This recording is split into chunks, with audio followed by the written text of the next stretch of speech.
Hello! Hello there!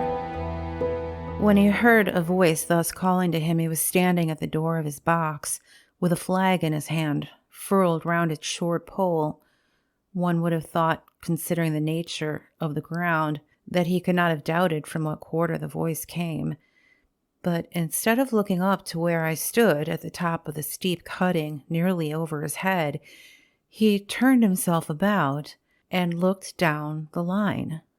There was something remarkable in his manner of doing so, though I could not have said for my life what.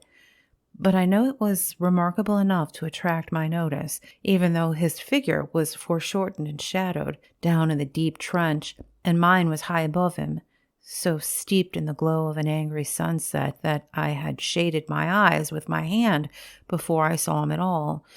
"Hello! Below!" Looking down the line, he turned himself about again, and, raising his eyes, saw my figure high above him. "Is there any path by which I can come down and speak to you?"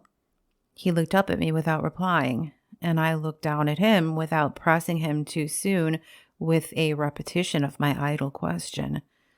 Just then, there came a vague vibration in the earth and air, quickly changing into a violent pulsation and an oncoming rush that caused me to start back as though it had force to draw me down.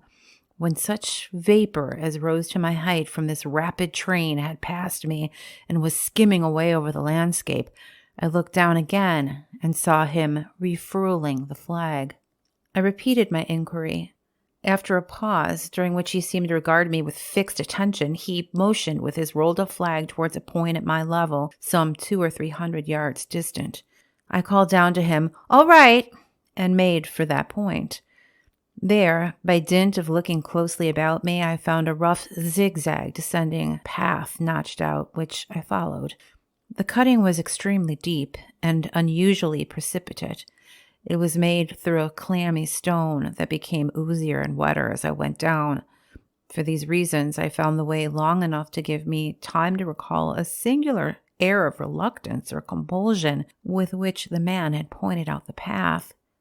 When I came down low enough upon the zigzag descent to see him again, I saw that he was standing between the rails on the way by which the train had lately passed, in an attitude as if he were waiting for me to appear. He had his left hand at his chin, and that left elbow rested on his right hand, crossed over his breast. His attitude was one of such expectation and watchfulness that I stopped a moment, wondering at it. I resumed my downward way, and stepping out upon the level of the railroad, and drawing nearer to him, saw that he was a dark, sallow man, with a dark beard and rather heavy eyebrows. His post was in as solitary and dismal a place as I ever saw. On either side, a dripping wet wall of jagged stone, excluding all view but a strip of sky. The perspective one way only a crooked prolongation of this great dungeon. The shorter perspective in the other direction terminating in a gloomy red light, and the gloomier entrance to a black tunnel in whose massive architecture there was a barbarous, depressing, and forbidding air.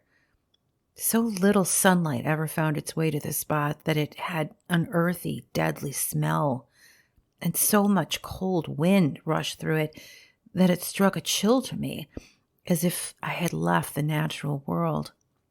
Before he stirred, I was near enough to him to have touched him.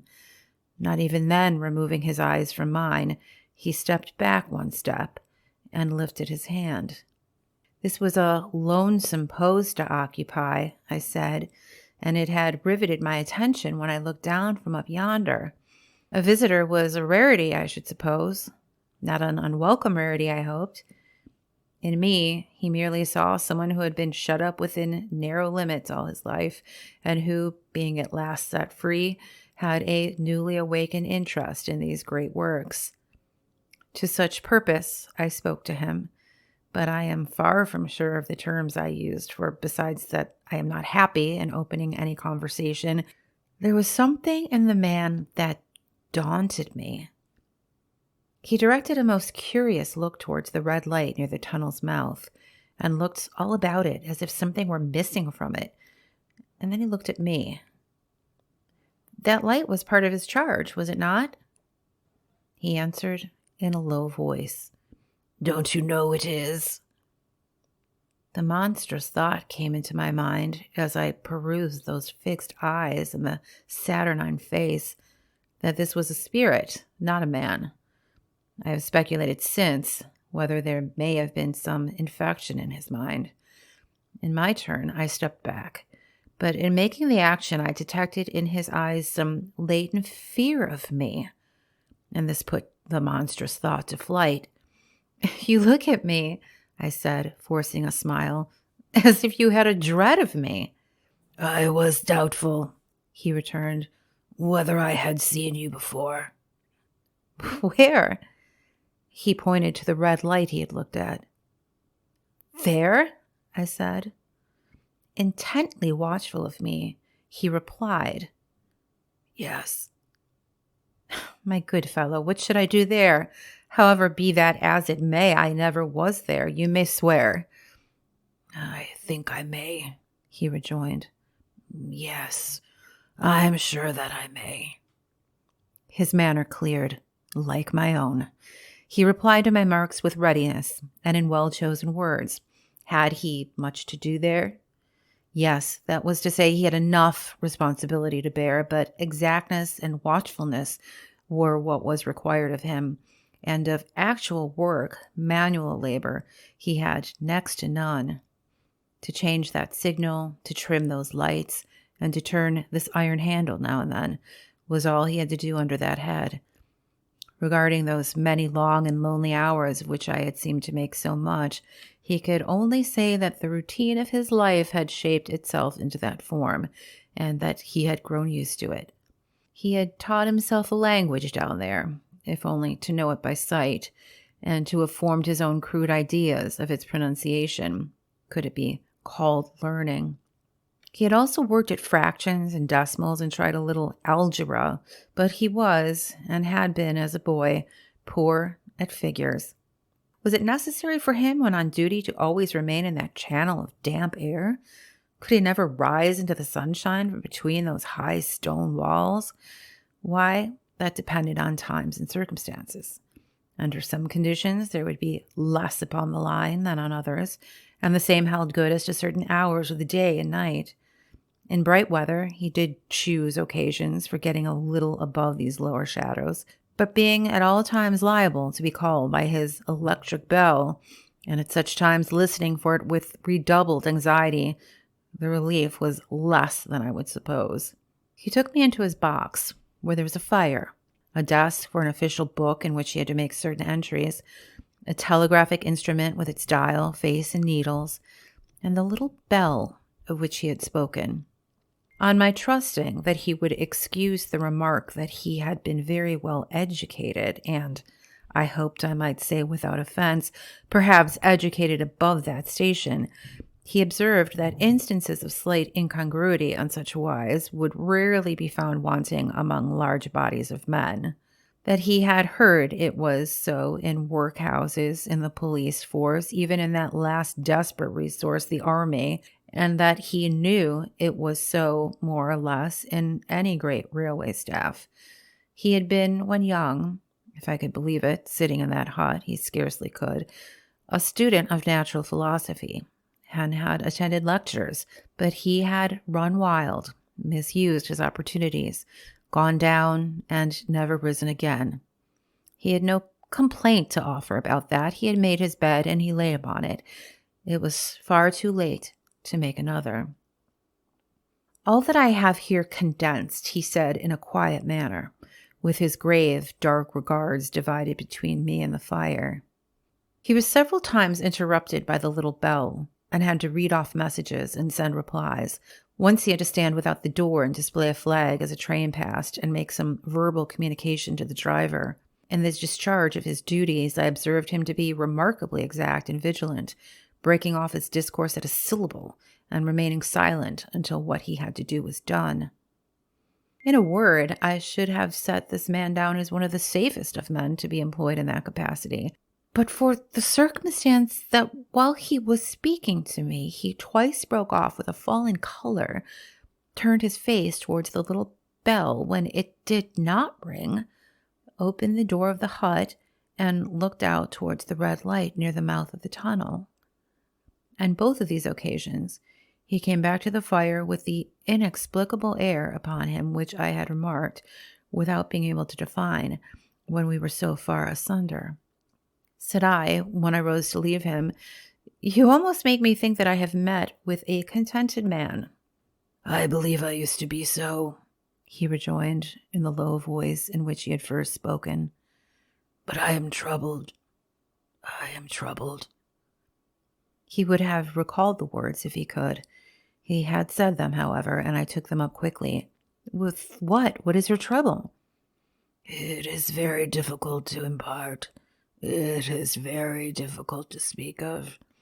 If you ever make another visit, I will try to tell you." "Well, I expressly intend to make you another visit. Say, when shall it be?" "I go off early in the morning, and I shall be on again at 10 tomorrow night." "I will come at 11. He thanked me and went out the door with me. "I'll show my white light," he said, "till you have found the way up. When you have found it, don't call out. And when you are at the top, don't call out." His manner seemed to make the place colder to me, but I said no more than, "Very well." "And when you come down tomorrow night, don't call out. Let me ask you a parting question. What made you cry, 'Hello, below there'?" "Heaven knows," I said. "I cried something to that effect." "Not to that effect. Those were the very words. I know them well." "Well, I admit then those were the very words. I said them, no doubt, because I saw you below." "For no other reason." "What other reason could I possibly have?" "You had no feeling that they were conveyed to you in any supernatural way?" "No." He wished me good night and held up his light. I walked by the side of the down line of rails with a very disagreeable sensation of a train coming behind me until I found the path. It was easier to mount than to descend, and I got back to my inn without any other adventure. Punctual to my appointment, I placed my foot on the first notch of the zigzag next night as the distant clocks were striking 11. He was waiting for me at the bottom with his white light on. "I have not called out," I said when we came close together. "May I speak now?" "By all means. Good night, and here's my hand." "Good night, and here's mine." With that, we walked side by side to his box, entered it, closed the door, and sat down by the fire. "I have made up my mind," he began, bending forward as soon as we were seated and speaking in a tone but a little above a whisper, "that you shall not have to ask me twice what troubles me. I took you for someone else yesterday evening. That troubles me." "That mistake?" "No, that someone else." "Who is it?" "I don't know. I never saw the face. The left arm is across the face, and the right arm is waved, violently waved, this way." I followed his action with my eyes, and it was the action of an arm gesticulating with the utmost passion and vehemence, as if to say, "For God's sake, clear the way." "One moonlit night, I was sitting here when I heard a voice cry, 'Hello, below there!' I started up, looked from that door, and saw someone else standing by the red light near the tunnel, waving as I just now showed you. The voice seemed hoarse with shouting, but it cried, 'Look out! Look out!' And then again, 'Hello! Below there! Look out!' I caught up my lamp, turned it on red, and ran towards the figure, calling, 'What's wrong? What's happened? Where?' It stood just outside the blackness of the tunnel. I had found so close upon it that I wondered at its keeping the sleeve across its eyes. I ran right up at it and had my hand stretched out to pull the sleeve away when it was gone. Into the tunnel? I said. No. I ran on into the tunnel. 500 yards. I stopped and held my lamp above my head. I saw the figures of the measured distance and the wet stains stealing down the walls and trickling through the arch. I ran out again faster than I had run in, and I looked all round the red light with my own, and I went up the ladder to the gallery at the top, and I came down again and ran back here. I telegraphed both ways. An alarm has been given. Is anything wrong? The answer came back both ways. All well. Resisting the slow touch of a frozen finger tracing out my spine, I showed him how that this figure must be a deception of his sense of sight, and how that figures originating in disease of the delicate nerves that minister to the functions of the eye were known to have often troubled patients, some of whom had become conscious of the nature of their affliction and had even proved it by experiments upon themselves. As to an imaginary cry, I said, do but listen for a moment to the wind in this unnatural valley while we speak so low, and to the wild harp it makes of the telegraph wires. That was all very well, he returned, after we had sat listening for a while, and he thought to know something of the wind in the wires, he who so often passed long winter nights there, alone and watching. But he would beg to remark that he had not finished. I asked his pardon, and he slowly added these words, touching my arm. Within 6 hours after the appearance, the memorable accident on this line happened, and within 10 hours the dead and wounded were brought along through the tunnel over the spot where the figure had stood. A disagreeable shudder crept over me, but I did my best against it. It was not to be denied, I rejoined, that this was a remarkable coincidence, calculated deeply to impress his mind, but it was unquestionable that remarkable coincidences did continually occur, and they must be taken into account in dealing with such a subject. Though, to be sure, I must admit, I added, for I thought I saw that he was going to bring the objection to bear upon me, men of common sense did not allow much for coincidences in making the ordinary calculations of life. He again begged me to remark that he had not finished, and I again begged his pardon for being betrayed into interruptions. This, he said, again laying his hand upon my arm and glancing over his shoulder with hollow eyes, was just a year ago. 6 or 7 months passed, and I had recovered from the surprise and shock when one morning, as the day was breaking, I, standing at the door, looked towards the red light and saw the spectre again. He stopped, with a fixed look at me. Did it cry out? No, it was silent. Did it wave its arm? No, it leaned against the shaft of light, with both hands before the face, like this. Once more I followed his action with my eyes. It was an action of mourning. I have seen such an attitude in stone figures on tombs. Did you go up to it? I came in and sat down, partly to collect my thoughts, partly because it had turned me faint. When I went to the door again, daylight was above me, and the ghost was gone. But nothing followed. Nothing came of this. He touched me on the arm with his forefinger, twice or thrice, giving a ghastly nod each time. That very day, as a train came out of the tunnel, I noticed at a carriage window on my side what looked like a confusion of hands and heads, and something waved. I saw it just in time to signal the driver, "Stop!" He shut off and put his brake on, but the train drifted past here 150 yards or more.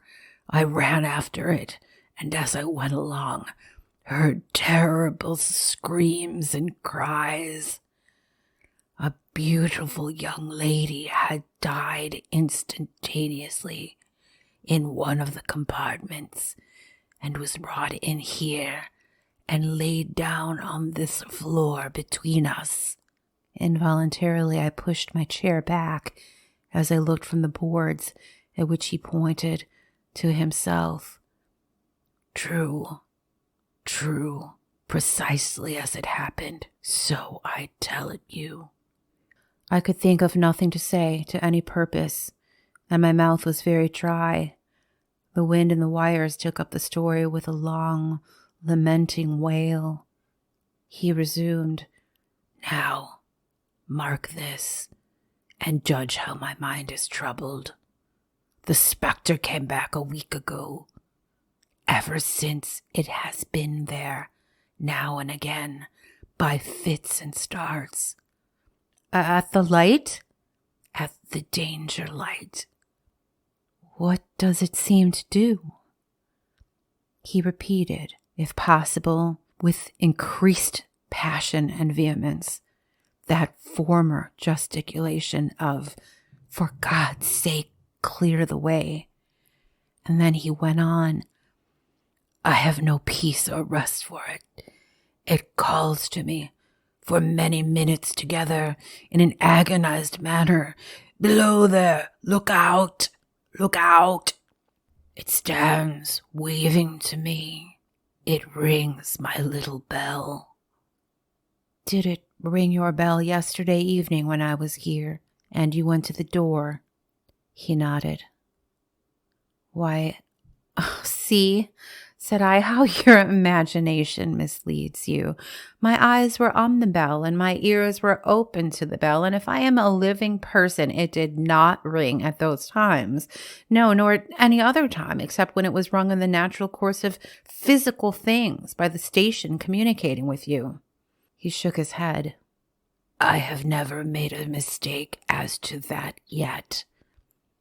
I have never confused the spectre's ring with the man's.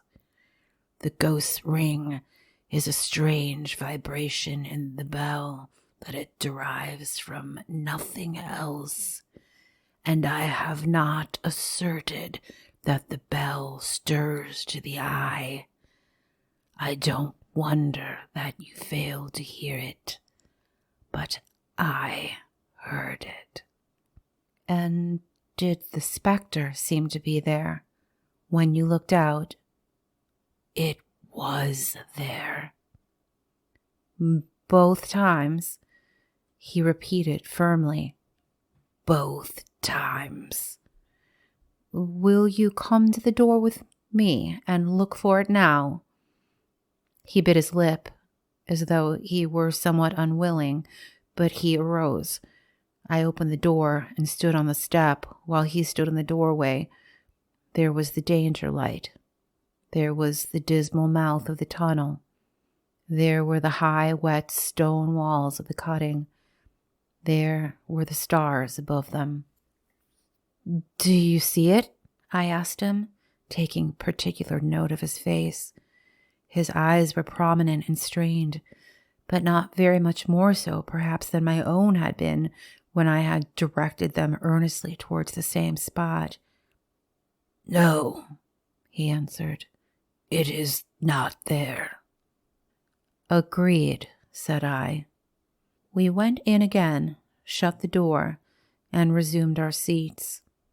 I was thinking how best to improve this advantage, if it might be called one, when he took up the conversation in such a matter-of-course way, so assuming that there could be no serious question of fact between us, that I felt myself placed in the weakest of positions. By this time you will fully understand, he said, that what troubles me so dreadfully is the question, what does the specter mean? I was not sure, I told him, that I did fully understand. What is the warning against? He said, ruminating, with his eyes on the fire, and only by times turning them on me. What is the danger? Where is the danger? There is danger overhanging somewhere on the line. Some dreadful calamity will happen. It is not to be doubted this third time after what has gone before. But surely this is a cruel haunting of me. What can I do? He pulled out his handkerchief, and he wiped the drops from his heated forehead. If I telegraph danger on either side of me or on both, I can give no reason for it. I should get into trouble and do no good. They would think I was mad. His pain of mind was most pitiable to see. It was the mental torture of a conscientious man, oppressed beyond endurance by an unintelligible responsibility. When it first stood under the danger light, he went on, putting his dark hair back from his head and drawing his hands outward and across his temples in an extremity of feverish distress. Why not tell me where that accident was to happen, if it must happen? Why not tell me how it could be averted, if it could have been averted? When on its second coming it hit its face, why not tell me she is going to die? Let them keep her at home. If it came on those 2 occasions only to show me that its warnings were true, and so to prepare me for the third, why not warn me plainly now? And I, Lord help me, a poor signalman on this solitary station, why not go to somebody with credit to be believed and with power to act? When I saw him in the state, I saw that for the poor man's sake, as well as for the public safety, what I had to do for the time was to compose his mind. And therefore, setting aside all question of reality or unreality between us, I represented to him that whoever thoroughly discharged his duty must do well, and that at least it was his comfort that he understood his duty, although he did not understand these confounding appearances. In this effort, I succeeded far better than in the attempt to reason him out of his conviction.